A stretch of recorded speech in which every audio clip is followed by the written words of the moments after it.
Friends உங்கள் மலரக்கா first விட friends மூளை வியாதிக்கு கேப்பக்கூழ் குடிக்காதீங்க, ரவை சாப்பிடாதீங்க, ரவை உப்புமா, ரவை கேசரி, ரவையில் செஞ்சது சாப்பிடாதீங்க. கேப்பக்கூழ்லாம் குடிச்சிங்கன்னு வைங்களேன், ராக்கி மாவு அதெல்லாம் மூளைக்கு உரம் போட்ட மாதிரி. புரோட்டா, கோதுமை ரொட்டி சாப்பிடுங்க, மைதா சாப்பிடாதீங்க. கேப்பக்கூழ், ரவை, புரோட்டா இது சாப்பிடாதீங்க. சாப்பிட்டிங்கன்னா மூளை அப்படியே உள்ளேருந்து வெள்மூலம் முழிமூலம் ரத்தமாக போகிறதுக்கு இதாகும்.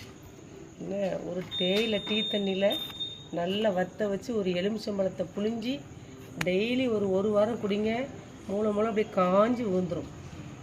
டெய்லி டீ தண்ணியில் நல்லா கொதிக்க வச்சு வற்ற வச்சு எலுமிச்சம்பழத்தை புழிஞ்சு குடிங்க. மூளை வியாதியே வராது, அப்படியே காஞ்சி விழுந்து புண்ணெல்லாம் ஆறிடும்.